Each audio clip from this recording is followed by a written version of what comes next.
Jadi, Assalamualaikum warahmatullahi wabarakatuh. Waalaikumsalam warahmatullahi wabarakatuh. Selamat pagi, salam sejahtera. Yang kami hormati Ibu Oktavia Dewi Alfiani selaku dosen pengampu mata kuliah SIG Terapan dan juga SIG Internet.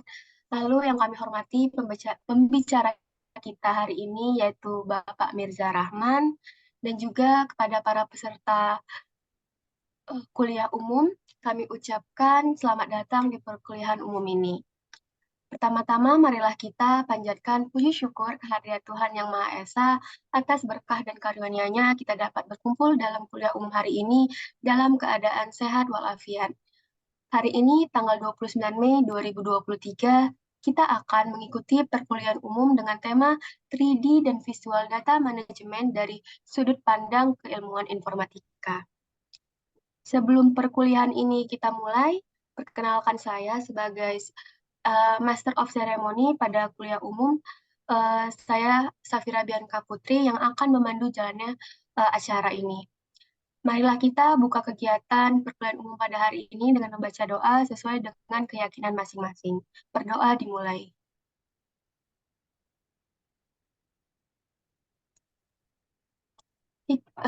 Berdoa selesai. Mari kita langsung saja memasuki perkuliahan yang akan dipandu oleh uh, Ibu moderator, yakni Ibu Oktavia Dewi Alfiani. Kepada Ibu Via, waktu dan tempat saya persilahkan, Ibu. Baik, Bismillahirrahmanirrahim. Terima kasih Bianca udah jadi MC dadaan ya. Em, Selamat pagi semuanya, salam sejahtera untuk kita semua. Izinkan saya hari ini untuk menjadi moderator di acara kuliah umum kita, sekaligus menjadi pertemuan terakhir untuk mata kuliah SIG Terapan dan SIG berbasis internet, gitu ya. Dan sebelum saya mulai, kemarin ada yang nanya terkait Minggu Tenang ya, kalau nggak salah ya. Mumpung saya ingat. Eh, Sayangnya informasi Minggu Tenang itu nggak ada ya teman-teman. Jadi langsung nanti tanggal 5 itu tidak ada perubahan. Jadi tanggal 5 itu langsung dimulai kegiatan ujian akhir semester. Jadi bagi teman-teman yang punya hutang, tugas, ataupun punya tanggungan ujian atau kuis dan sebagainya, harap segera diselesaikan maksimal hari Rabu minggu ini. Karena tanggal 1 dan 2 itu kan tanggal merah ya. Jadi minggu ini memang minggunya pendek, sehingga usahakan sebelum Anda UAS itu semua tugas, semua hutang sudah diselesaikan. Baik, saya ucapkan selamat datang kepada Pak Mirsa. Terima kasih atas kesempatannya. Luar biasa. Akhirnya ya Pak ya, kita dari janjian awal semester, akhirnya kita berjodoh dan sepakat untuk memberikan apa ya obrolan singkat wawasan kepada teman-teman di Prodi Teknik Geomatika UPN Veteran Yogyakarta tentang bidang yang memang lagi hangat gitu diceritakan di akhir-akhir ini gitu ya. Kalau anak istilah sekarang tuh FOMO ya, FOMO. Nah, kalau misalkan teman-teman baca profil dari Pak Mirza ini itu luar biasa sekali ya, panjang gitu. Pengalaman beliau di bidang programming itu lumayan banyak. Kalau misalkan nanti saya bacakan satu-satu, bisa habis waktunya saking banyaknya pengalaman yang dilakukan oleh Pak Mirsa ini. Jadi secara umum Pak Mirsa ini adalah teman sekolah saya dulu dari SMP ya Pak Mirsa ya. Dari Iya. SMP sampai kuliah. Kuliah kita hampir sekampus tapi apa pengumuman yang memisahkan kita ya Pak Mirsa ya. Iya, iya. Jadi Pak Mirsa ini teman kecil saya waktu sekolah. Jadi orang tua kami itu bekerja di dalam satu kantor yang sama, sehingga dari kecil kita sudah sering main bareng gitu, udah kayak bestie gitu ya dengan Pak Mirsa. Dan ada satu teman lagi yang sebenarnya ingin saya ikutkan. Beliau itu eh, namanya Pak Dimas, beliau sangat bagus di bidang kewirausahaan. Jadi, tapi memang waktunya itu belum belum sampai apa ya, belum sepakat sampai sekarang sehingga saya kesulitan mencari waktu agar beliau bisa memberikan wawasannya terkait kewirausahaan gitu. Nah, kuliah umum kita hari ini itu berkaitan dengan background kita sebagai teknik geomatika. Jadi kalau misalkan ada tika itu bukan matematika ya, di belakang geomatika tika itu bukan matematika tapi informatika. Jadi bagaimana keilmuan kita di mapping pemetaan itu harus harmonis, harus harus dikawinkan dengan bidang dari informatika. Makanya beberapa luaran dari keilmuan kita itu sudah berkembang dari bentuknya, dari produk luarannya, dari metodenya. Sehingga mau nggak mau memang banyak dari dosen yang mengajar di prodi kita itu Pak Mirsa itu memang hampir 30%-nya itu dari teknik informatika gitu. Oke, oke. Menarik. Jadi beberapa mata kuliahnya memang diajar langsung oleh yang ahli gitu ya. Nah, sekarang saya mendatangkan Pak Mirsa ini dari sisi praktisi gitu. Kalau sebelumnya banyak dari tim akademisi, nah sekarang itu sisi praktisi bagaimana teman-teman yang hadir hari ini itu bisa terbuka. Oh, ternyata kita selama kuliah itu mau mau mau apa sih gitu ya? Seberapa banyak sih keilmuan kita belajar di kuliah itu bisa dipraktekkan di dunia kerja, terutama di topik yang akan kita angkat di kuliah umum hari ini begitu. Baik, untuk mempersingkat waktu silakan Pak Mirza. Jadi kalau backgroundnya itu Pak Mirza itu nggak mau disebutkan, takut menjulang tinggi katanya. Jadi nanti akan saya bacakan, di profil LinkedIn-nya aja. Nanti saya share, teman-teman bisa saling berkoneksi dengan beliau apabila ada yang ingin disampaikan atau ingin yang ditanyakan di luar waktu kita. Jadi untuk kuliah umum kita hari ini 30 menit saya berikan kepada Pak Mirza untuk memaparkan pengalamannya gitu ya, sedikit pengalamannya kepada teman-teman. Lalu nanti akan ada sesi tanya jawab terkait apapun ya, Pak Mirza ya, boleh ya nanya apapun ya, Pak. Silakan selama saya bisa jawab ya, Bu ya. Kalau nggak bisa jawab nanti PR ya, Pak Mirza ya. Iya, iya, monggo, monggo. Nanti teman-teman boleh menanyakan terkait bidang kita ataupun wawasan kita di dunia praktisi gitu ya. Baik, untuk mempersiapkan waktu saya persilakan Pak Mirza untuk menceritakan pengalamannya. Saya izin share screen ya. Boleh Bu. silakan Pak. Ya. Uh,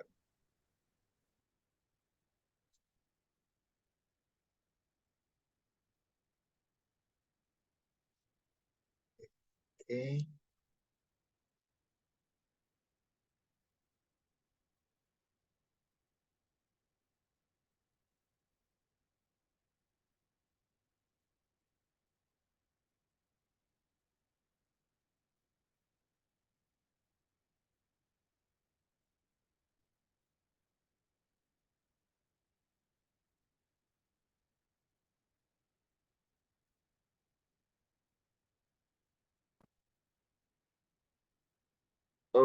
Oke, sudah terlihatkah teman-teman semuanya?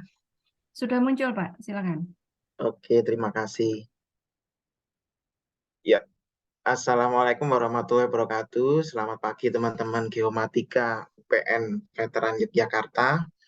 Terima kasih dan syukur juga kita masih diberi kesehatan untuk melaksanakan kegiatan pagi ini.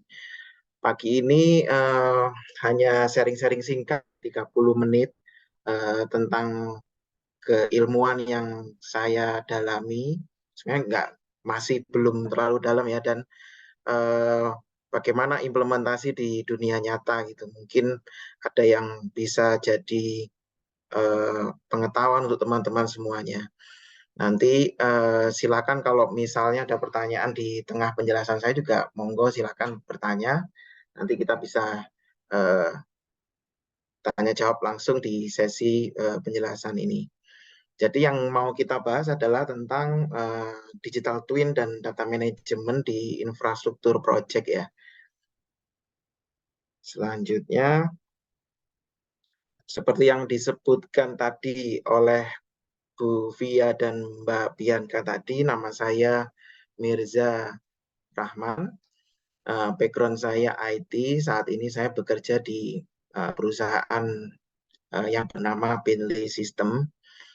Saya sebagai konsultan untuk sistem Common Data Environment di Asia Pasifik. Untuk di Indonesia sendiri, saya saat ini sedang melakukan proyek untuk implementasi di MRT Jakarta fase 2. Mungkin teman-teman sempat baca atau dengar berita tentang MRT Jakarta fase 2. Nah, di situ kami mengimplementasikan sistem untuk konstruksi, mulai dari desain, konstruksi, sampai nanti maintenance. Untuk Bentley sendiri, perusahaan software, mungkin teman-teman ada yang pernah menggunakan produknya sendiri ada lebih dari 200 produk Bentley software. Saya sendiri cuma pegang 2 atau 3 produk yang diimplementasikan di Common Data Environment. Nah, kalau teman-teman pernah dengar Bentley yang perusahaan mobil itu nggak ada hubungannya ya. Jadi Bentley di sini benar-benar pure software yang berdiri tahun 1984 dan mereka lebih fokus untuk mensupport dari teman-teman engineer kayak kita engineer di subsurface dan juga surface ya. Jadi memang goalnya mereka itu ingin menyatukan semua data yang ada di bawah tanah itu apa aja, kemudian yang ada di atas itu juga disinkronisasi sehingga kita dapat mengetahui full dari apa yang kita kerjakan nantinya di konstruksi atau bisa di mining atau di oil and gas. Nah, mungkin teman-teman pernah dengar produk kayak MicroStation, StatPro, Plexis, ProjectWise. Nah, itu salah satu yang dikembangkan oleh Bentley System. Nah, sebelum kita masuk ke digital twin, sejak adanya COVID-19 tahun 2020 itu yang menjadikan proyek-proyek infrastruktur atau proyek migas atau mining itu harus lebih resilient ya. Artinya mereka harus lebih adaptif terhadap perubahan yang terjadi. Jadi mereka semua siap-siap untuk kalau ada case yang mirip-mirip seperti virus COVID-19, apa yang harus mereka lakukan. Nah, itu juga yang mendorong digitalisasi sistem yang mereka miliki saat ini. Selain itu, yang kedua adalah adanya COVID ini membuat ekonomi itu nggak kalau dulu kita bisa memprediksi pertumbuhan ekonomi kira-kira seperti ini, gara-gara COVID itu mereka jadi susah untuk memprediksi. Karena itu dibutuhkan perencanaan konstruksi yang benar-benar nantinya berimpact ke sosial dan masyarakat gitu. Dan juga kita sebagai engineer, kita semua adalah engineer, teman-teman juga di Geomatika UPN Veteran ini juga sebagai engineer harus bertanggung jawab nantinya terhadap perubahan lingkungan atau climate change ya. Nah, 3 faktor yang mendorong adanya teknologi untuk konstruksi dan sebagainya untuk dijadikan sebagai digital twin. Sebenarnya digital twin itu apa sih itu? Nah, secara singkat digital twin itu adalah representatif dari model atau aset atau apapun yang ada di kehidupan nyata itu. Bisa gedung, bisa tanah, bisa waduk, bisa air, bisa turbin atau apa namanya pembangkit listrik, bisa juga yang ada di dalam tanah, bisa jadi batu bara, migas dan sebagainya. Nah, semua informasi itu yang akan dimasukkan ke dalam digital aset kita. Artinya kita akan membangun suatu istilahnya kayak apanya ya, kayak kalau kita ke perumahan itu ada kayak mock up-nya gitu ya, yang tapi data-datanya benar-benar akan terus stop speednya banyak. ya. Ada pertanyaan? Tulisannya kesel nanti. Tulisannya estafet. Digital. Ini siapa ya? Oke, monggo dilanjut lagi Pak Mirsa. Oke.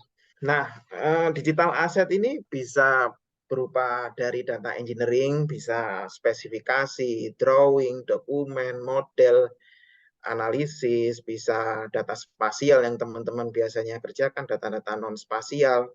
Lalu kita gabungkan dengan data-data nantinya operations, IoT, sensor, drone, dan sebagainya. Dan juga informasi 2D yang biasanya kita provide dengan seiringnya berjalannya project itu ada informasi aset, work orders, maintenance, inspection, dan sebagainya.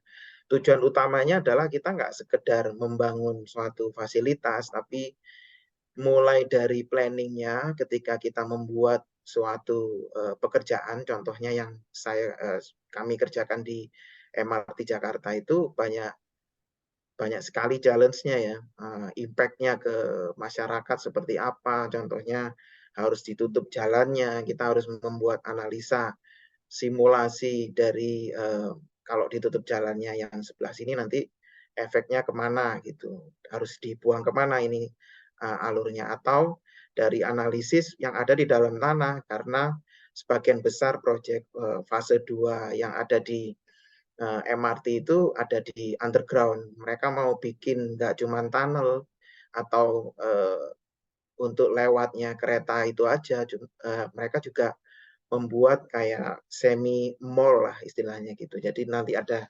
tenan-tenan dan banyak tempat makan di bawah tanah yang akan membuat pengunjung itu benar-benar ter-entertain gitu di project fase 2 ini. Jadi makanya digital twin ini mereka butuhkan untuk melihat insight. Oke, kalau saya bikin tunnel ini dengan ukuran sekian, kira-kira efeknya ke tanah itu seperti apa gitu. Karena nanti berhubungan dengan maintenance juga. Di situ ada informasi aset. Kita membangun suatu infrastruktur mungkin akan selesai dalam 10 tahun, tapi kita harus menggunakannya nanti sampai bisa 100 tahun untuk maintenance dan operationnya. Jadi itu yang sedang dilakukan, artinya ada satu aktivitas yang mungkin berhubungan dengan teman-teman geomatika. Oh, ternyata biasanya kita melakukan analisa dari data spasial dan sebagainya, ternyata bisa dikombin dengan banyak data yang lain. Di sini digital twin untuk iTwin-nya sendiri dari Bentley juga open source, jadi teman-teman bisa mengakses juga di situ, bisa main-main di situ, ditempatkan servisnya. Misalnya, oh saya punya data untuk pembangunan gedung gitu, bisa diupload ke situ data 3D modelnya, terus digabung dengan data-data yang lain. Nantinya misalnya untuk operation bisa digabungkan dengan data-data IoT atau sensor dan sebagainya. Nah, ini yang ada di Indonesia mungkin yang end to end, mungkin MRT Jakarta yang baru melakukannya ya. Di tempat perusahaan-perusahaan lain sekarang sudah mulai melirik untuk digital twin ini, kayak energi terbarukan seperti pembangkit listrik tenaga angin, kemudian beberapa petrochemical, pabrik-pabrik petrochemical juga ingin lihat digital twin-nya mereka, nggak cuman punya data yang ada di tempat-tempat berbeda. Jadi mereka pengen jadi satu. Nanti misalnya pihak manajemen pengen tahu atau ada kerusakan di satu part di ujung yang jauh karena fasilitas itu biasanya kan gede banget ya, berapa puluh hektar gitu, bisa ketahuan di situ. Oh tempatnya di sana. Kita ganti dengan part yang lain atau nantinya kita mau mengembangkan pabrik kita. Nah, itu dari analisa digital twin data-data yang kita miliki itu bisa lebih baik untuk bisa perencanaan keuangannya, bisa perencanaan alat-alatnya dan sebagainya. Nah, yang akan saya putar selanjutnya adalah digital twin di level kota. Jadi di Jerman kebetulan Siemens dan Bentley sedang mengerjakan satu proyek untuk mendigital twinkan satu kota di Jerman. Welcome to Siemensstadt Square, a 1 million square meter future city district featuring a complete digital city twin. In partnership with the City of Berlin and District of Spandau, Siemens is developing Siemensstadt, one of the oldest and most famous industrial sites in the region, into a state-of-the-art open urban district. With each of Siemensstadt Square zones having different themes and designs, some areas will be demolished and rebuilt, while many will be retained and restored. All can be accessed through its digital twin.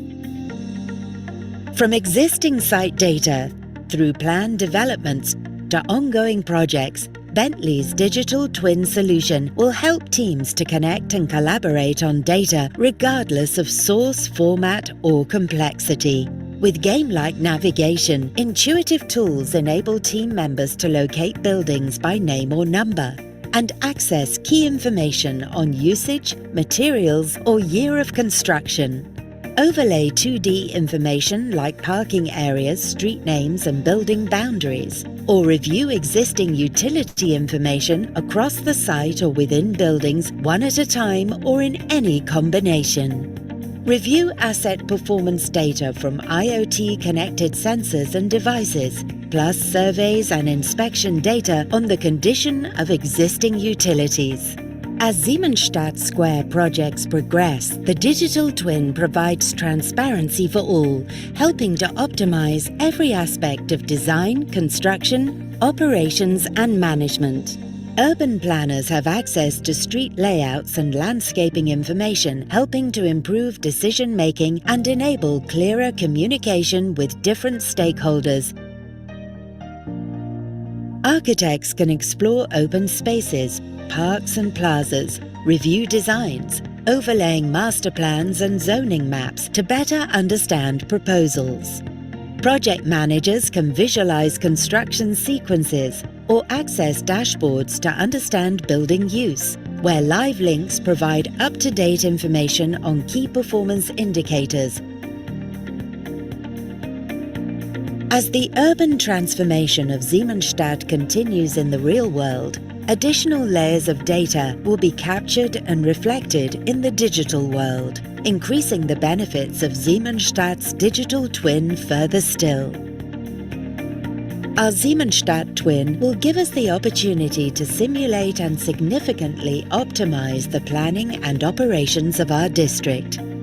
The digital twin technology will serve one purpose: to be a unique blueprint for a sustainable and inclusive urban district where life, work, research and industry happen side by side.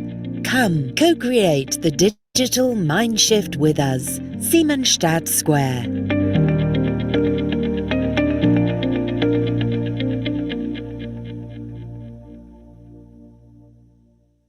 Nah, itu salah satu contoh proyek yang sedang dikerjakan untuk mendigital twinkan suatu area atau satu kota. Saat ini juga ada juga di Singapura, mereka akan mendigital twinkan semua gedung-gedung yang ada di area tersebut.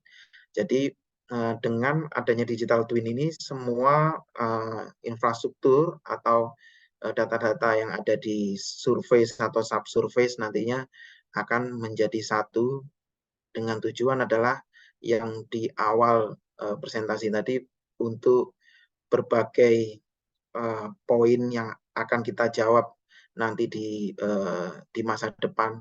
Contohnya kalau kita dapat semoga nggak dapat virus kayak corona lagi atau bencana alam yang besar, supaya kita memprepare hal-hal tersebut dan bisa lebih baik untuk menanganinya. Kira-kira seperti itu. Nah, kemudian kalau di MRT sendiri seperti apa yang sedang kita lakukan, akan saya show juga video yang kita lakukan di MRT Jakarta.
Ya, itu tadi yang dikerjakan di MRT Jakarta. Jadi kita bantu untuk implementasi Common Data Environment dan juga dari sisi digital twin-nya untuk membantu mereka lebih baik planning dalam proyeknya, kemudian nantinya untuk operation dan maintenance selama bertahun-tahun agar lebih baik untuk perawatannya dari data-data yang sudah kita collect di fase desain, konstruksi, sampai nanti operation dan maintenance. Kemudian dari sisi data management dan analisis seperti apa, digital twin dan data management adalah satu kesatuan yang tidak terpisah. Untuk memberikan insight secara utuh dibutuhkan kemampuan data management dan data analis. Jadi dalam digital twin itu nggak mungkin berdiri sendiri cuman 3D model atau data-data GIS sendiri atau data-data pengukuran tanah atau data-data dari drone yang berdiri sendiri-sendiri. Digital twin akan menghubungkan atau menggabungkan semua sumber data-data. Bisa jadi kalau datanya itu berhubungan dengan sentimen sosial, juga kita bisa ambil data dari Twitter atau ambil data dari berbagai informasi yang lainnya.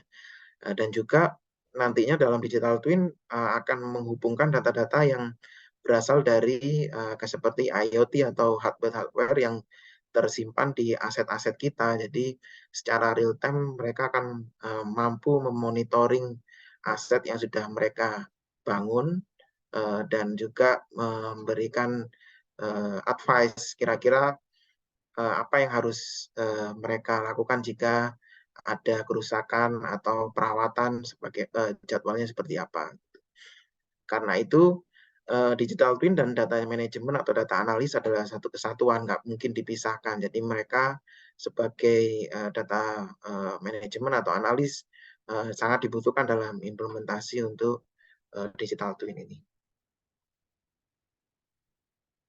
Untuk engineer, untuk kita sebagai engineer, sebenarnya apa dampak digital twin ini? Dengan teknologi yang semakin berkembang dan industri semakin paham bahwa ini memang harus digitalisasi, nggak ada cara lain supaya mereka memiliki insight dan juga balik ke mereka sendiri untuk lebih efisien cost dari operation, dari pembangunan aset itu sendiri. Nah, di sini digital twin juga akhirnya membuka kesempatan yang lainnya untuk teman-teman yang tidak mungkin tidak semua yang engineer dari semua jurusan kayak teknik mesin, teknik geomatika dan sebagainya akan dapat menjadi seorang analis, data analis atau bahkan nanti lebih advance untuk data science itu. Karena dalam menganalisa data itu dibutuhkan skill atau knowledge yang benar-benar spesifik untuk kebutuhan dari analisa suatu pembangunan dari infrastruktur itu sendiri. Nah, yang kedua adalah adanya artificial intelligence tadi, data science. Di situ akan membantu kita engineer untuk lebih cepat dan lebih akurat untuk membantu bagaimana berinovasi dengan menggunakan, kalau sekarang mungkin semua teman-teman tahu ada ChatGPT yang berbasis teks atau ada yang AI yang berbasis gambar dan sebagainya. Nah, digital twin juga intinya adalah berkolaborasi seperti yang kita sebutkan sebelumnya bahwa kita nggak mungkin berdiri satu data kemudian kita tampilkan dalam satu tempat dan kita menganalisa karena dibutuhkan aspek lainnya seperti data tadi yang non spasial, data dan mungkin dari scanning drone, bisa jadi dari IoT, alat-alat yang kita pasang, kemudian macam-macam data, bisa jadi dari vendor dan sebagainya. Itu yang mendorong kita semua untuk berkolaborasi dengan digital twin itu sendiri. Kira-kira seperti itu penjelasan dari saya mengenai digital twin dan data management. Mungkin teman-teman ada pertanyaan dari penjelasan saya ini. Baik, terima kasih Pak Mirsa, penjelasannya sangat singkat, padat, dan membuka wawasan sekali ya. Sebelum teman-teman menyusun pertanyaan, izinkan saya menanyakan beberapa hal untuk memastikan Pak Mirsa. Ya, silakan. Jadi, digital twin ini merupakan tantangan kita ke depan ya. Betul. Digital twin sendiri ini mulai banyak difungsikan tuh dari era tahun berapa kira-kira Pak? Kalau tidak salah mulai tahun 2018 ya, Bu ya. Jadi memang bukan karena ada COVID lalu muncul kebutuhan digital twin ya Pak ya? Memang idenya adalah ketika 2018-an kalau tidak salah, dan COVID ini yang jadi bahan bakarnya gitu makin Jadi mempercepat ya Pak Iya. Mirza, benar juga.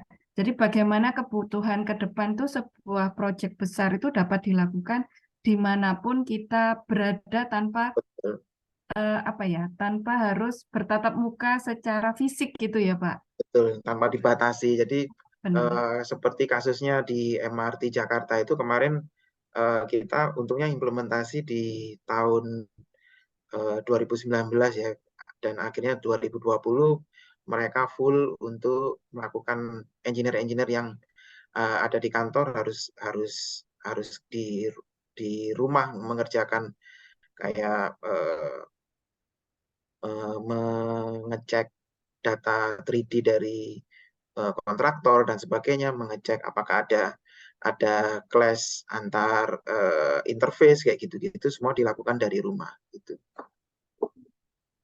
Berarti sudah tidak ada alasan untuk membolos bekerja ya Pak Mirsa.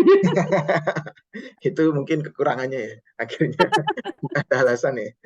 Berarti sudah sesuai dengan tagline-nya Pak Presiden, kerja kerja kerja gitu. Kerja tiba Kerja kerja kerja jantung. Kalau di perusahaannya Pak Mirsa di Bentley ini, apakah memang ada divisi khusus yang menangani tentang yang bagian geospasialnya Pak Mirsa? Atau memang di Bentley ini hanya fokus ke yang programming aja? banyak Bu, jadi di tempat kami ada sekitar 200 lebih ya produk software, dan itu dikerjakan, tiap softwarenya itu dikerjakan oleh spesifik tim gitu. Jadi yang memang benar-benar fokus knowledge-nya di situ. Mereka contohnya untuk bidang kelautan juga ada Microsoft gitu, yang kita nggak mungkin semuanya orang IT, malahan orang IT biasanya disuruh-suruh gitu untuk kerjain A, kerjain B gitu. Karena knowledge-nya itu base-nya dari engineer yang sesungguhnya itu. Kalau misalkan mau ada teman-teman di sini yang tertarik belajar tentang digital twin ini, itu apakah harus punya skill programming yang kuat atau seperti apa, Pak Mirsa? Programming yang kuat sekarang ini sudah nggak terlalu dibutuhkan ya, karena memang logic itu bisa dibangun oleh setiap orang, dan artificial intelligence juga membantu juga. Saya juga meskipun orang IT juga seiring umur mungkin ya akhirnya ada batasannya juga. Jadi banyak tools lah yang bisa kita gunakan di situ. Jadi kita sepakat ya Pak Mirsa bahwa tidak ada keilmuan yang milik kita Oh, nggak ada pribadi ya, gitu ya Pak ya. nggak ada ya. Oke. Alhamdulillah masih sevisi berarti Pak Mirsa. Jadi memang itu yang saya sampaikan ke teman-teman di kelas saya, ke anak didik saya, bahwa kita tidak boleh menguasai satu keilmuan bahwa selamanya itu akan kita yang ahli di situ. Tapi kebutuhan berubah, teknologi pun juga berkembang, dan tuntutan kita terus belajar itu akan selalu terbuka. Jadi itu yang selalu saya sampaikan ke teman-teman, kita nggak boleh sombong bahwa kita yang paling ahli di bidang geospasial begitu, karena memang itu tadi saya sepakat dengan apa yang dinyatakan oleh Pak Mirza bahwa ya nggak melulu itu akan selalu milik kita terus gitu. Kita harus rela berbagi, berkolaborasi, itu menjadi tantangan yang akan selalu ada begitu ya Pak Mirza ya. Betul, iya. Berarti inti dari digital twin itu sendiri adalah, kalau saya catat dari yang Pak Mirza jelaskan tadi, itu sebenarnya adalah combine semua luaran yang ada hingga menjadi satu platform gitu ya Pak ya? Betul, jadi Bentley menyediakan satu platform yang merupakan combine dari semua informasi, semua disiplin yang nantinya membantu entah itu pengambil kebijakan atau kalau perusahaan untuk manajemen untuk melihat yang paling efisien itu seperti apa gitu keputusannya. Berarti platform ini memang unggulan dari Bentley sendiri ya Pak ya, berarti ya? Betul, iya. Karena saya lihat tadi dari video yang kerjasama dengan Siemens gitu, saya lihat ada teknologi VR, ada artificial intelligence, ada augmented reality juga. Itu kan hampir semuanya adalah produk-produk geospasial yang memang lagi terus dikembangkan hingga sekarang gitu. Kalau Betul. istilahnya ESRI itu location intelligence gitu ya. Bagaimana Iya, semua arahnya ke depan, tantangan ke depan itu berbasis lokasi. betul Nah, sekali. Mm-mm. ini kan lagi Lumayan. banyak 10 menit. diomongkan, wes. Banyak diomongkan tentang eh, AI, Pak. Iya. Artificial Intelligence gitu. Dan Hmm. ini memang dipakai juga dalam digital twin yang Pak Mirsa tadi jelaskan. Yang saya itu membaca terakhir bagaimana artificial intelligence ini mengancam banyak pekerjaan gitu ya, tantangan ke depan. Kalau menurut Pak Mirsa pribadi sebagai seorang praktisi tentunya tantangan artificial intelligence ini seperti apa gitu? Apakah memang berbahaya atau ya ini harus kita ikuti karena memang tuntutannya seperti itu? Iya, kalau itu sih tergantung cara pandangnya ya. Kalau berbahaya sih nggak sama kayak kita dulu waktu mengalami mulai telepon yang telepon umum, terus Pager ya? pakai kartu, terus antri itu kan ke warnet, ke wartel, terus ya gitu-gitu nggak akan menggantikan karena itu kan buatan manusia juga ya. Jadi antara kita harus beradaptasi tapi nggak perlu khawatir gitu. Yang penting kita tahu cara pakainya dan kalau kita nggak pakai ya sama kayak zaman dulu telepon kalau masih wah saya nggak mau pakai ya pakai apa, kantor posnya juga jarang ngirim surat ya, tetap Temennya juga udah nggak ada, Pak Mirsa. temennya ada ya. Betul juga. Jadi memang harus kita pelajari tapi nggak perlu wah itu mengganti kerjaan, nggak ada itu. Kalau boleh tahu Pak Mirsa ini S1-nya dari mana Pak Mirsa? Sebutkan semua kampusnya ya Pak Mirsa ya. Saya dulu informatika di ITS ya. ITS. Ya, jadi beliau ini tidak berniat S2 Pak Mirsa? Kan itu ada manajerial ya. Belum, masih nyari-nyari. Saya mau cari yang mungkin insya Allah data science kalau ada kesempatan ya. Jadi masih senang di bagian ini ya, engineering-nya ya. Tidak udah mau naik level manajerial gitu misalkan Pak Mirsa. Itu tergantung nanti kita jalani dulu aja deh yang ada gitu. Benar. Jadi ada hal yang ini di luar konteks sebenarnya. Jadi ada hal yang lucu. Jadi kalau misalnya teman-teman yang hadir sekarang bertanya, kok bisa sih Bu bisa temenan sengaja ya Bu dulu milih jurusannya geomatika, kemudian biar ada temennya yang dari informatika gitu ya. Jadi geomatika itu sebenarnya berkembangnya mungkin ini juga buat Pak Mirsa juga ya. Geomatika itu sebenarnya lahirnya itu belum lama, belum ada 1 dekade. Oke. Jadi awalnya itu memang namanya masih geodesi engineering gitu. Dari Eropa sana ya masih geodesi. Namun sejak ada apa ya waktu itu ya pencetusnya itu saya lupa Internet of Things itu atau BIM dulu gitu ya. Oke. Sehingga kebutuhan yang namanya geodesi itu sudah dianggap kurang gaul begitu ya, kurang mengikuti perkembangan zaman. Karena kalau geodesi saja itu fokusnya memang bagaimana fisik bumi itu digambarkan dalam media kertas gitu ataupun digital. Udah luarannya itu hanya sebuah peta saja. Nah, ternyata penyajian peta itu kan berkembang ya. Ada yang sampai virtual dan 3D bahkan dan segala macam sehingga teknik geodesi itu beralih nama menjadi teknik geomatika. Jadi bagaimana 30% kurikulumnya itu memang harus dari informatika, bidang informatika.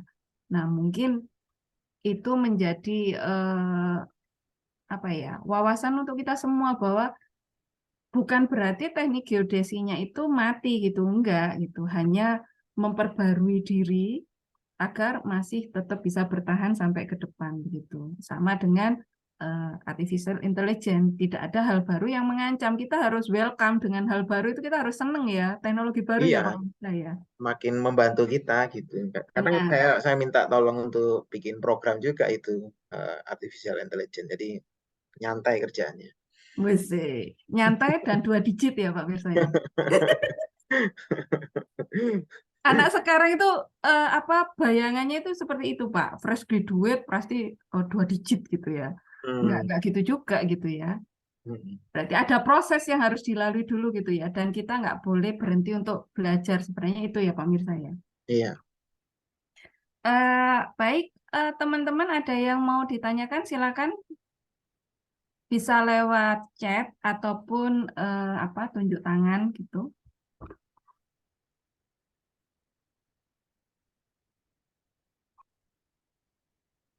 Apa harus disebutkan nama atau harus diancam dulu? Nilainya nggak keluar. Jadi sambil nunggu pertanyaan, ini teman-teman yang di sini itu 2 mata kuliah yang berbeda Pak Mirsa. Kalau SIG terapan itu mata kuliah yang mewajibkan mahasiswanya untuk membuat project gitu ya, based on project.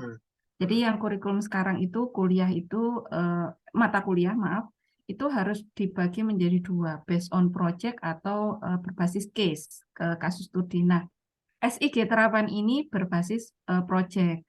Jadi teman-teman itu membuat studi kasus dengan data dari mereka kemah kerja, kuliah lapangan gitu. Dan datanya itu mereka olah, kemudian dibuatlah sebuah SIG terapan. Yang luarannya juga menyesuaikan. Nah, ini kebanyakan membuat story map dan WebGIS. Itu umum sekali di pekerjaan kita membuat 2 itu. Nah, kalau mata kuliah satunya, SIG berbasis internet, itu adalah mata kuliah di bawah KBK Sistem Informasi Geografis yang memang fokusnya adalah seperti Kapita Selekta, membagi wawasan aplikasi-aplikasi apa aja yang memang erat hubungannya dengan geospasial dan di era internet gitu ya. Jadi memang terkompil menjadi satu di video yang Pak Mirsa tadi munculkan, yang produk Siemens itu. Jadi menurut saya itu mungkin bisa menjadi tambahan dan juga masukan buat prodi. Menurut saya kita itu kekurangan mata kuliah yang mengajarkan bagaimana sih membuat ke arah sana gitu, seperti istilahnya digital twin tadi. Yang paling sederhana, membuat aplikasi mobile misalkan. Itu kan banyak aplikasi mobile kita sekarang based on location. Nah, kita belum punya background bagaimana sih membuat programming aplikasi mobile di Android misalkan. Nah, menurut Pak Mirsa, kemampuan apa sih yang dibutuhkan untuk mengarah ke sana begitu? Ya, mobile itu juga dibutuhkan karena semua kan orang-orang lagi mengakses informasi dari mobile. Untuk mengarah ke sana ya, pertama kita harus belajar memang dasar algoritma. Kalau untuk spesifik bahasa pemrogramannya ABC nanti sesuai kebutuhan di lapangan aja gitu. Dan sekarang kan referensinya banyak sekali ya.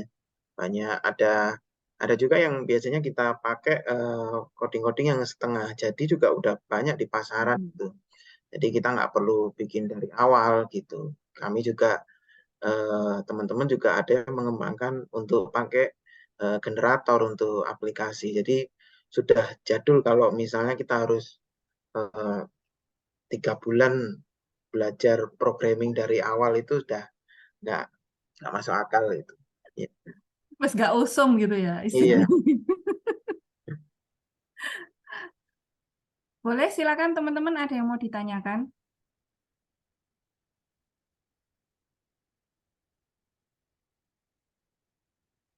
Ini biasanya kalau udah mulai ada yang ditanyakan tuh nunduk Pak Mirsa, biar nggak ditunjuk. Iya. Itu kebiasaan yang legend sekali itu kayaknya dari zaman kita sekolah sampai sekarang itu masih aja kayak gitu. Lucu Hmm. ya, nggak ada yang ngajarin padahal. Ini nggak mau saya sebut ya namanya ya. Atau pada masih pusing karena proyeknya belum pada beres, padahal kurang seminggu lagi ya. Ini teman-teman yang hadir di sini ini Pak Mirza rata-rata sedang melaksanakan KP, kerja praktek. Jadi Hmm.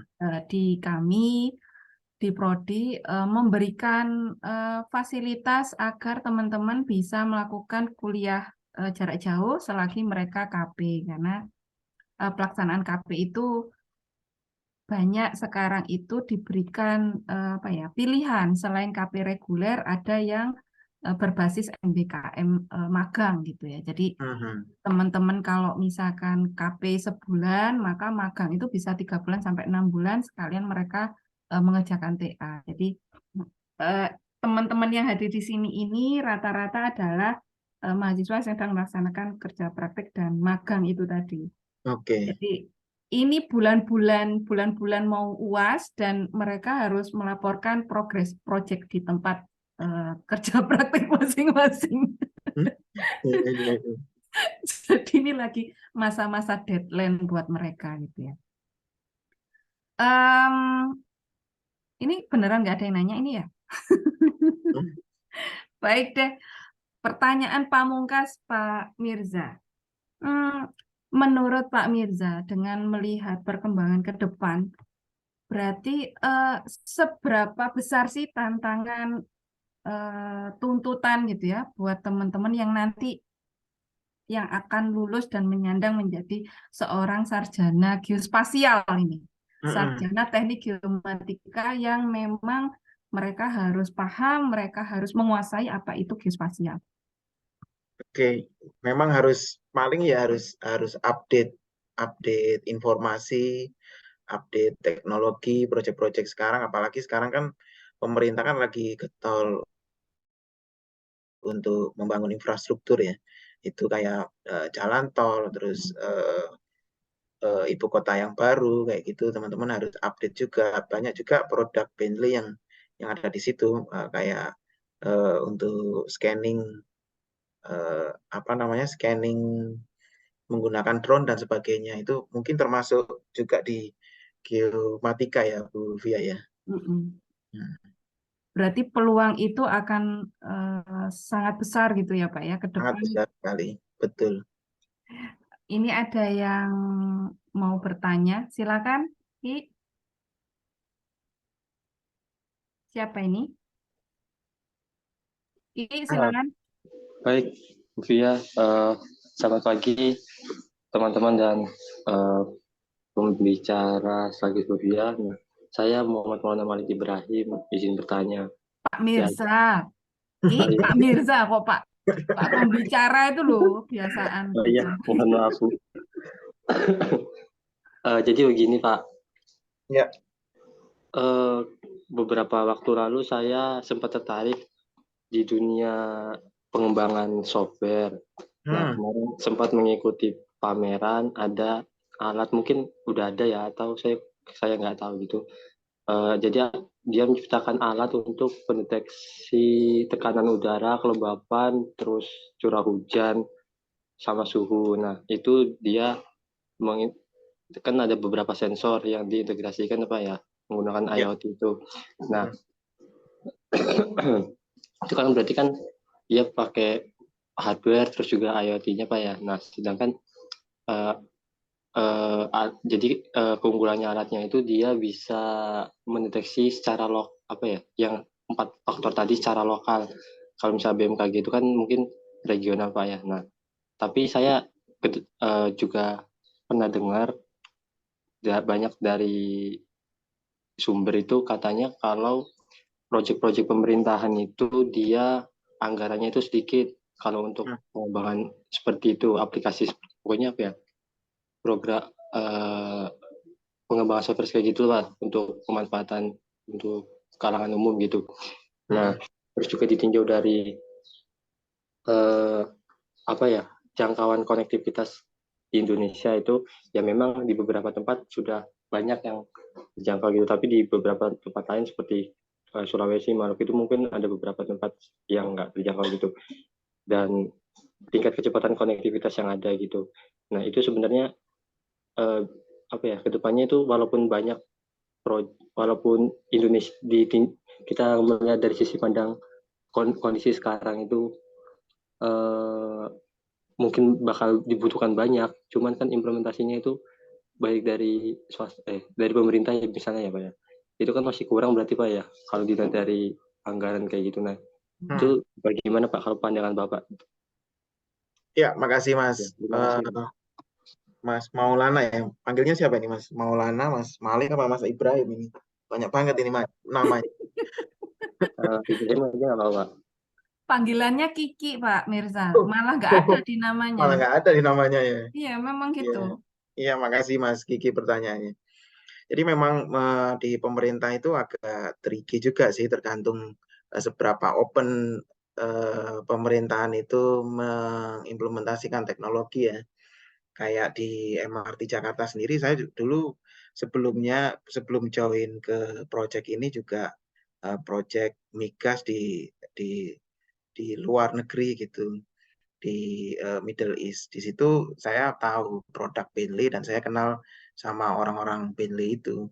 Dan mereka bilang, Pak mau join ini nggak ke Bentley? Ada proyek di Indonesia gitu. Saya nggak percaya mana ada orang Indonesia yang mau implementasi kayak ginian di sini Pak gitu. Dan MRT itu kan BUMD ya, artinya bagian dari provinsi DKI Jakarta. Ternyata mereka juga open gitu, dan eranya memang sekarang pemerintah juga open. Mungkin Mas Kiki belum nemu orang-orangnya yang open minded dengan teknologi. Saya kira di Indonesia kan luas banget ya, pasti ada yang open minded seperti itu. Nggak akan kurang deh kalau kita punya skill, kalau kita benar-benar mendemonstrasikan bahwa solusi yang kita develop ini bermanfaat buat mereka, ya mereka pasti welcome seharusnya ya. Itu sih jawabannya Mas Kiki. Jadi Mas Kiki tetap belajar teknologinya itu, update terus teknologinya. Nanti misalnya, wah Pak di sini kok dananya ya kok kecil banget ya. Kita tinggal ada istilahnya di startup itu skill ya, skill. Oh, kirain meng-cancel, Pak. Scale up ya. Biasanya contohnya ya kita ini bisa dipakai di provinsi kok Bu gitu, atau Pak nggak harus nembak di bawahnya, di atasnya itu sekalian gitu. Yang mungkin mereka kalau satu departemen ya dananya nggak cukup karena memang untuk satu departemen aja. Tapi solusi yang kita pakai ini adalah untuk semua departemen gitu. Misalnya departemen A, B, C bisa urunan dananya untuk mewujudkan solusi yang Mas Kiki mau bangun. Jadi teringat obrolan pas angkatan saya ketemu reuni nih Pak, gitu kan. Jadi kalau di Indonesia ini apa istilahnya ya, negara Wakanda ya. Wakanda, iya. Negara Wakanda ini memang kurang mengapresiasi apa yang dilakukan oleh generasi mudanya, gitu ya. Dan ini buat teman-teman juga, itu hampir semua generasi itu merasakan hal semacam itu. Jadi kayak apa ya, sesuatu yang baru itu apa ya, hal baru itu jadi kayak ancaman gitu ya. Jadi menurut saya itu mental yang harus kita hapus dari pikiran kita. Dan memang pengalaman saya pun sama Ki. Jadi ada perbedaan ketika nanti teman-teman itu memutuskan akan berkarya di apa gitu ya, di praktisi, di akademisi, ataupun menjadi PNS. Nah, seberapa besar tantangan di masing-masing itu memang berbeda. Seperti Pak Mirza ini anti sekali kalau diajak daftar PNS. Ya. Dan menurut saya, sama dengan saya juga, saya itu tidak begitu cocok bekerja di dunia praktisi begitu. Sehingga saya memilih di akademisi saja. Nah, menurut saya itu bisa Anda ambil, pilihan-pilihan itu bisa Anda ambil ketika nanti Anda sudah mencoba banyak hal. Gitu ya Pak Mirsa ya. Betul. Iya. Jadi berani mencoba banyak hal, sehingga dari situ nanti Anda akan mengetahui, oh ternyata saya itu lebih cocok kalau lingkungan kerjanya di praktisi, di akademisi, di pemerintahan gitu ya. Masing-masing punya plus minus masing-masing. Sama kayak yang diceritakan Kiki, memang ketika kita di lapangan itu sering berhadapan dengan teman kita yang udah lama bekerja di pemerintahan, kemudian kumpul lagi dengan teman-teman yang ada di praktisi, ada akademisi. Nah, itu kalau diskusi itu memang cukup alot gitu, Ki. Problem yang Kiki sampaikan itu sering kali menjadi topik utama ya, Mbak Mirsa. Iya. Dengan bidang yang sama pun begitu. Dan mungkin itu salah satu mental yang harus kita hapuskan sih, bahwa sesuatu yang baru, sesuatu generasi baru pendatang itu bukan menjadi ancaman. Jadi harus kita sambut dengan hangat gitu ya Pak Mirsa ya. Iya, betul. Baik, bagus sekali Ki pengalamannya. Yang lain ada yang mau bertanya?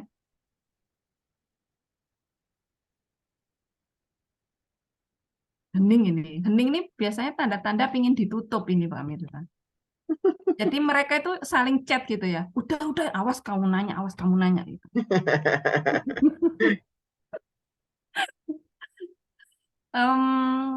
Baik, karena waktunya sudah. Oh ini Mas. Oh ini ada lagi. Oke, Abi silakan. Izin bertanya Pak Bu, apakah ada resiko atau dampak negatif yang perlu diperhatikan dalam penggunaan digital twin? Seperti ketergantungan berlebihan pada teknologi atau privasi data yang mungkin tidak terlindungi. Monggo Pak Mirza. Iya, masalah ini ada dua pertanyaan ya. Yang pertama adalah masalah privasi. Kalau masalah privasi memang kita ada sama seperti, jadi contoh yang pas itu memang proyek kita yang ada di MRT itu. Jadi mereka itu pemerintahan yang benar-benar proyek pemerintah yang benar-benar ketat ya. Kadang-kadang di proyek pemerintahan itu tidak boleh data itu keluar dari satu negara gitu. Artinya memang ada klausul-klausul yang harus dipenuhi itu, masalah privasi dan sebagainya. Dan itu sudah comply dengan kebutuhan itu. Kalau kita harus balance ya, kita kalau terlalu ketat akhirnya nggak ada inovasi, kalau terlalu bebas akhirnya juga kebablasan juga. Makanya kita berkoordinasi juga untuk mengimplementasikan yang sebesar implementasi software CD ini memang dibutuhkan diskusi yang nggak sekali dua kali, panjang banget. Jadi kalau ketergantungan teknologi, saya kira juga kembali ke masing-masing ya. Nggak bisa kita tinggal pilih mana kita mau maju berinovasi dengan apa namanya, dengan nanti benefit yang kita ambil, proyeknya bisa lebih efisien dan sebagainya. Kan banyak proyek infrastruktur juga yang akhirnya bengkaknya ya bisa 2 kali atau 3 kali ya. Itu karena mungkin mereka terlalu resisten sama teknologi, akhirnya mereka nggak berinovasi. Jadi dua sisi, tergantung kita melakukan regulasinya, kita kira begitu. Mas siapa ini? Mas Abimanyu. Ya, ini beneran namanya panggilannya Abimanyu ya, atau beda lagi? Beda lagi. Ini panggilannya Yayang buat pacarnya, mungkin panggilannya Yayang. Oh iya, sorry Mas Yayang. Atau mungkin kalau di rumah jadi adik.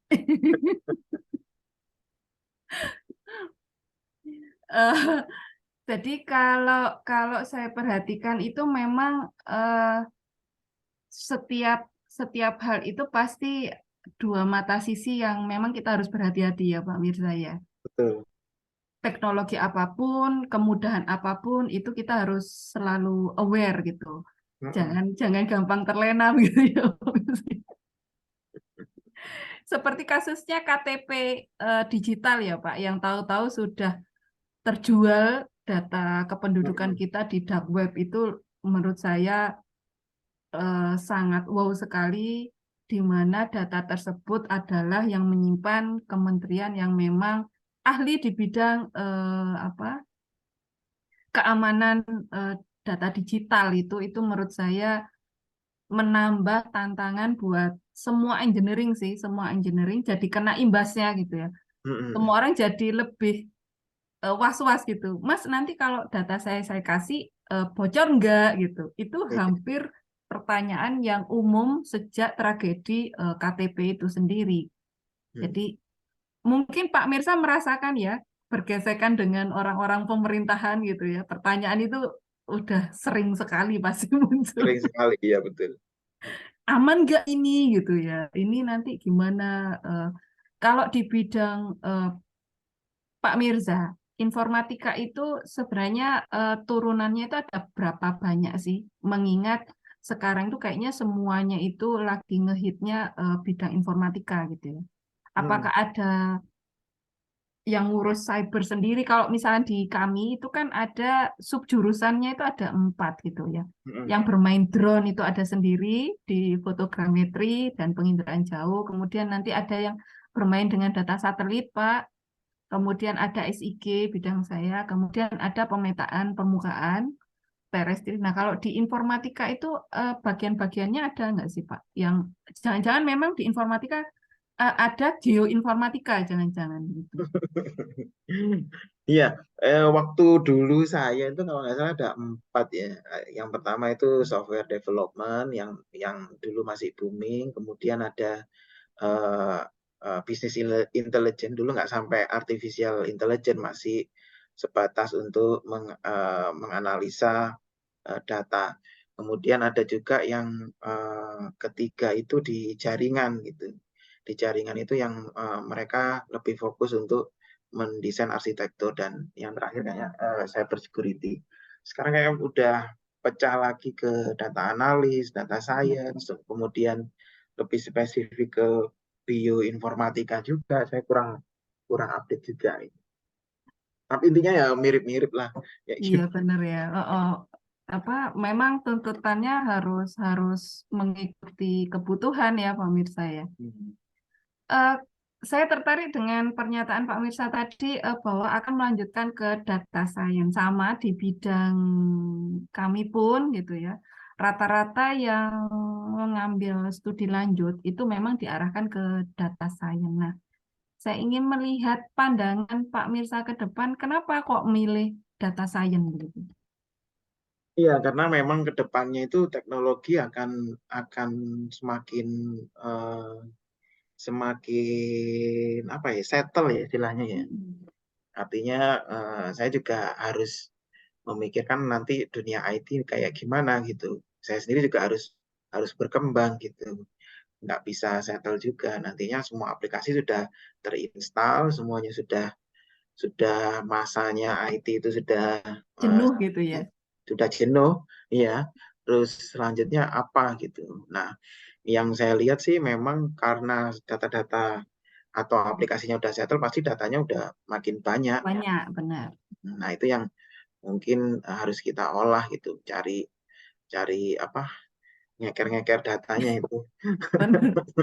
Kalau dulu di era kita data nggak ada, kita nyarinya sulitnya minta ampun, sekarang kebalikannya ya Pak. Datanya kebanyakan, ini mau diapain bingung. Iya, datanya kebanyakan bahkan untuk memilihnya pun kita kesulitan sekarang, butuh ilmu, makanya ngambil di data science ya Pak. Bagaimana memilih data-data yang memang cocok kita butuhkan. Kalau dulu nggak ada pilihannya, memang datanya nggak ada gitu ya. Iya.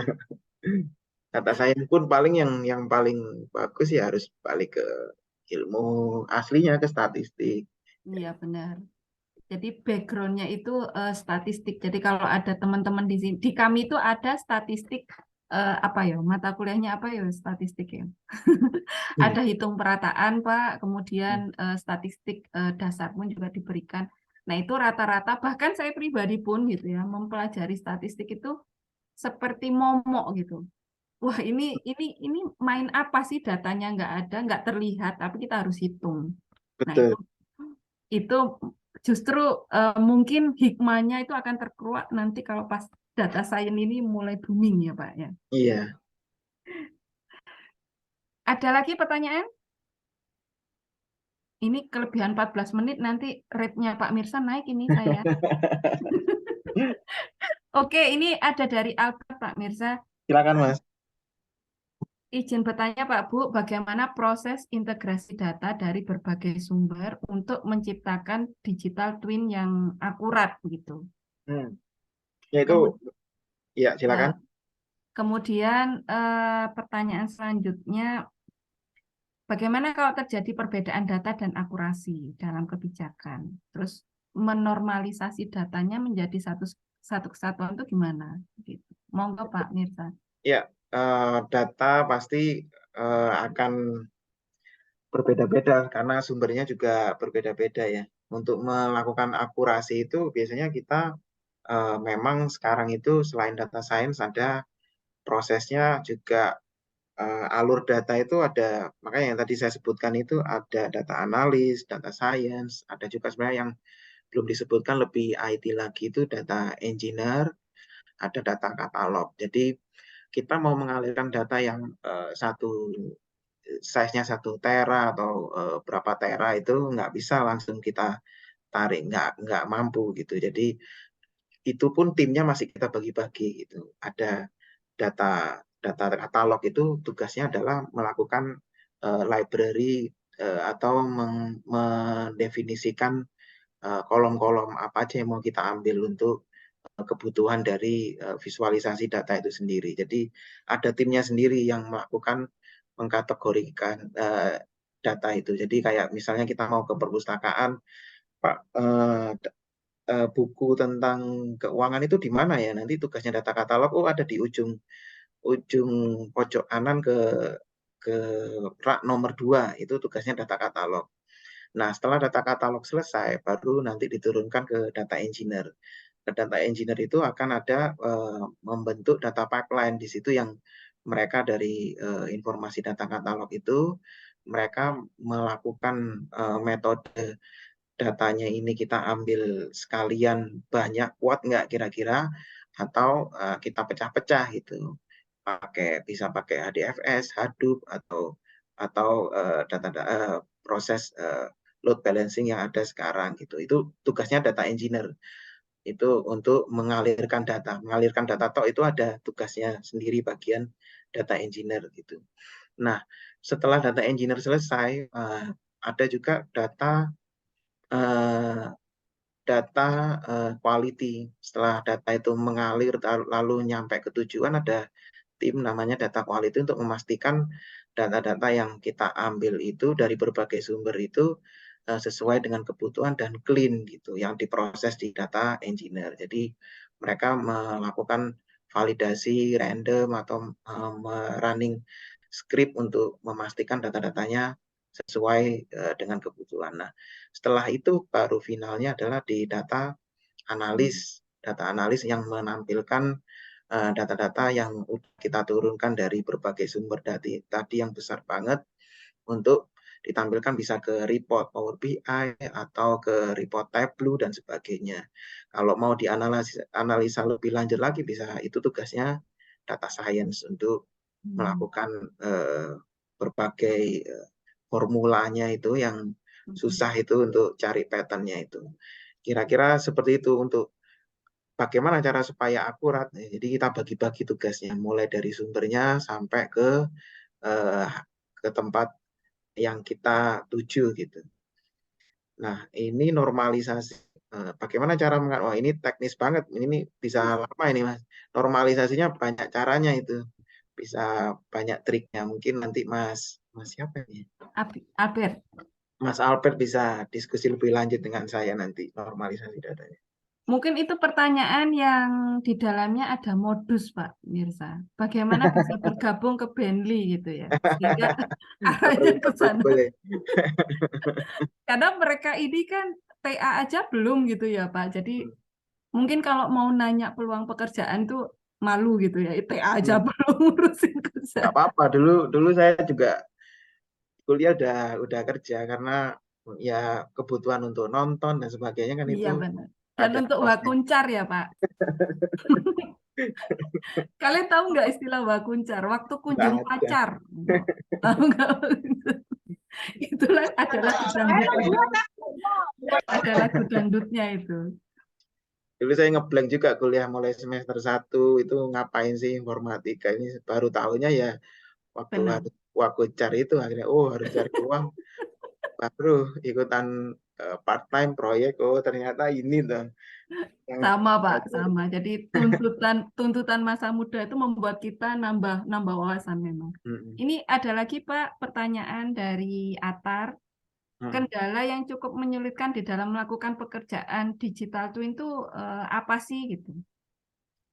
Terus bagaimana caranya, wah ini anak humas sekali ini, bagaimana caranya melakukan dealing dengan orang yang mungkin kurang setuju atau tidak menanggapi kita gitu ya. Misalnya ada isu lingkungan atau keamanan dalam pekerjaan yang kita lakukan gitu. Oke, bentar. Pertanyaan yang pertama itu menyulitkan kendala. Ya pasti ada aja orang yang nggak setuju dengan perubahannya, pasti ada aja.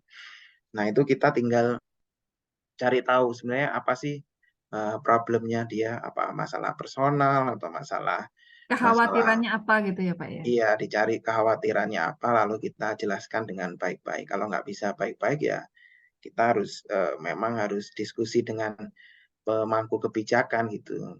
Karena memang persepsinya kadang-kadang orang tiap level itu beda-beda ya.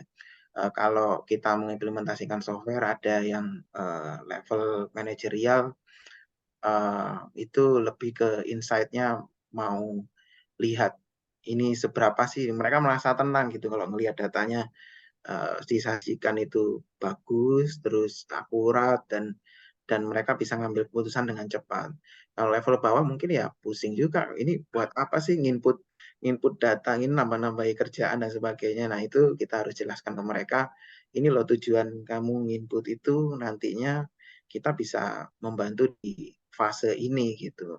Bisa lebih bagus lagi yang kita bikin di proyek ini kalau kita sabar mengikuti itu. Toh nanti misalnya ada kesulitan ya tinggal apa sih kesulitannya gitu. Kalau bisa kita akomodasi ya akomodasi, kalau nggak bisa ya kita minta replace orangnya gitu. Enggak lah, itu terakhir. Nggak cocok ganti. Sebenarnya di level sarjana atau teknisi Pak yang sering berhubungan dengan urusan konflik-konflik semacam ini antara engineering dan yang bukan engineering gitu ya. Sama aja sih, konflik itu di semua level ada pasti. Itu tinggal kita kalau setiap kali latihan ya lama-lama paham, bapak ini maunya ini, ibu ini maunya itu gitu. Jadi kita harus kadang-kadang kita harus kompromi, kadang-kadang juga ya gimana harus maju terus gitu kan.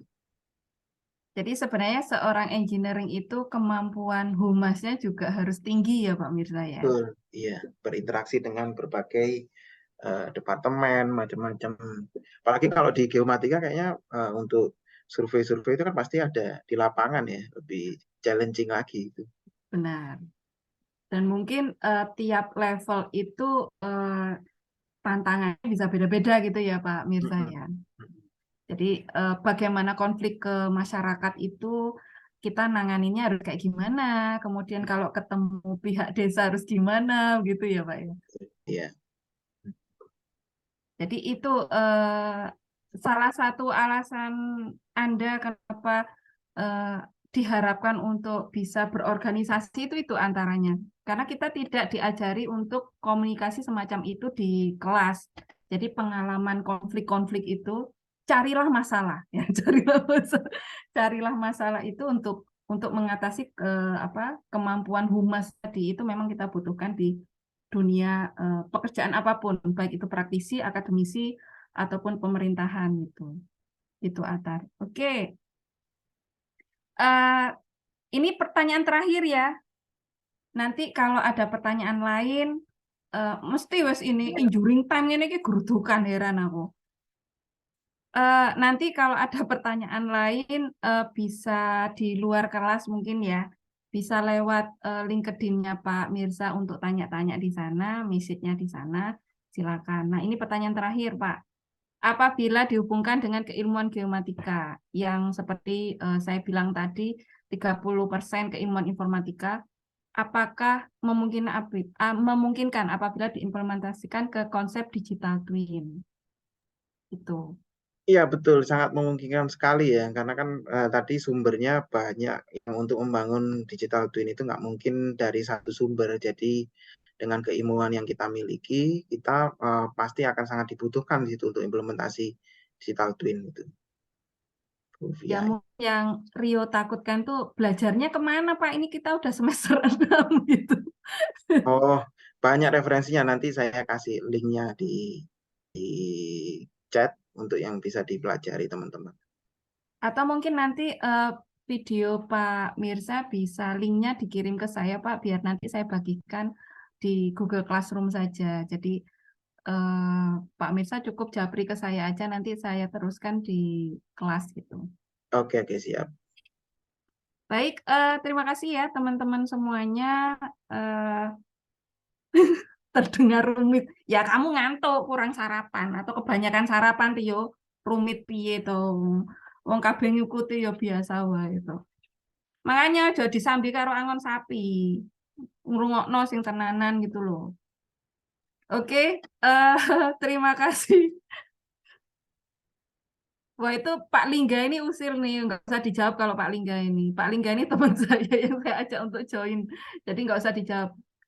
Baik, terima kasih kehadirannya semuanya. Terima kasih juga Pak Mirza dan juga teman-teman, baik teman-teman yang di kelas ataupun teman saya sekolah dulu yang ikut hadir, ikut meramaikan di kuliah umum kita hari ini. Pak Lingga siap-siap ya Pak Lingga, nanti saya rapotin juga. Itu ahlinya Pak Lingga itu. Tapi dia lagi mau mengajukan proposal anggaran, Pak.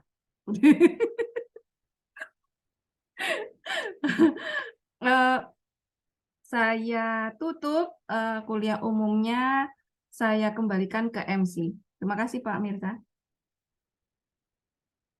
Iya, sama-sama terima kasih. Baik, terima kasih atas pemaparan yang luar biasa dari Bapak Mirza yang telah menjelaskan kepada kami mengenai 3D dan manajemen data. Dan juga terima kasih juga kepada Ibu Via yang telah memandu acara ini dengan sangat baik ya Bu. Dinilai loh Pak Mirza. Anak-anak itu gitu Pak Mirza. Lancar Ibu acaranya begitu. Mau foto jadi Bianca sebelum ditutup? Oh iya, bilang supaya untuk dokumentasi juga ya teman-teman dan juga para peserta boleh diaktifkan terlebih dahulu kameranya karena mau ada sesi dokumentasi terlebih dahulu. Yang pakai Persilahkan buat mukena dicopot dulu ya, nggak usah on cam. Jilbab yang benar, jangan pakai mukena. Tuh rambutnya yang aut-autan habis dari tiduran, benerin dulu.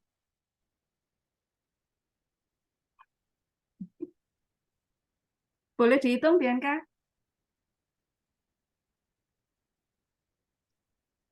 Oke, Ibu, mungkin nunggu sebentar lagi, Bu, biar apa. Oke. Oke.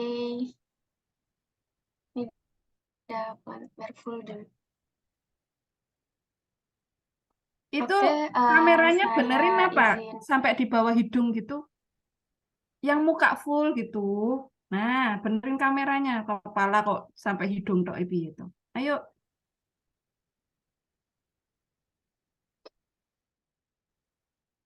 Oke, baik saya izin menghitung Ibu. sama teman-teman juga. 1, 2, 3. Oke. Mungkin buat slide selanjutnya ya. Dalam hitungan ketiga, 1, 2, 3. Oke, baik. Saya ucapkan terima kasih kepada Bapak Mirza yang telah menghadiri dan mengisi kuliah umum ini, dan juga ucapan terima kasih juga kepada teman-teman yang sudah mengikuti dari awal hingga akhir acara perkuliahan ini.